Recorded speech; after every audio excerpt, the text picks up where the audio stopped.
Okay, now I'm going to answer question number 17, part B. We already did part A in the one part of the question in a separate video. Now for part B, okay, this is dealing with now volumes, okay, and surface areas. So I'm going to save this in a separate video because I like to keep those topics separate from each other so that you can see things topic-wise as well as, as well as whole questions. So if you want to see the rest of this question, you can go to part A and you'll find the playlist for that at the top of the screen at the end of this video. So now it says the sector here is a cross-section of a prism. So this sector is a cross-section of a prism with length 10 centimeters. Work out, giving you your answer in terms of pi, the volume of the prism.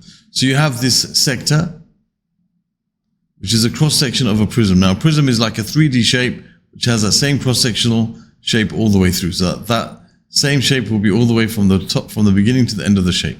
So this cross-sectional area times how long it is, okay, which is 10 centimeters, will give you the volume of the prism. So the volume is equal to the cross-sectional area, which they already told us.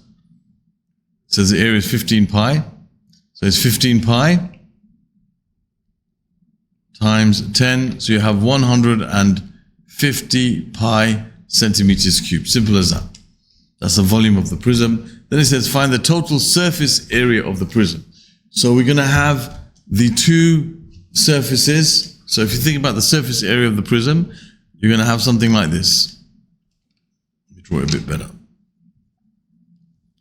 You're going to have your sector. You're going to have the surface at the front and the back. Okay. So you're going to have these two. So that's going to be 15 pi times 2. Plus, you're going to have what's called the lateral surface area, the area of these two rectangles plus this length of this arc. Okay, so the length of the arc will make a rectangle. If you think about that curved part at the top, it will be the length of the arc times this 10, and it will also be these two lengths, which are both, as we learned earlier, 6 centimeters. Both those are 6 centimeters. Okay, so this is 6 and this is 6. So basically, if you take 10 times 6 plus the length of this arc, which we worked out before, well, we didn't quite work out before. We had it here, so that was 5 pi. The length of the arc was 5 pi. Remember what we did here? That was the length of the arc plus 2r. So 5 pi was the length of the arc. Okay, so 6 plus 5 pi. That will be the area of these two rectangles plus the area of that curved part. Okay, so we're going to have 15 pi times 2, which is 30 pi, plus we're going to have 10 times 12 plus 5 pi.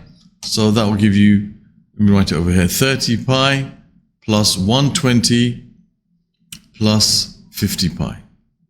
So you end up with 120 plus 80 times pi centimeters squared will be the surface, the area of the total surface area of this prism. So you've got the area of the front and the back, the area of this rectangle, which is like 6 times 10, the area of this rectangle, which is also 6 times 10, and the area of the curved part, which is basically 5 pi, which is the length of this arc, times 10. Okay, so you end up with 120 plus 80 pi as your final answer. And that concludes this question.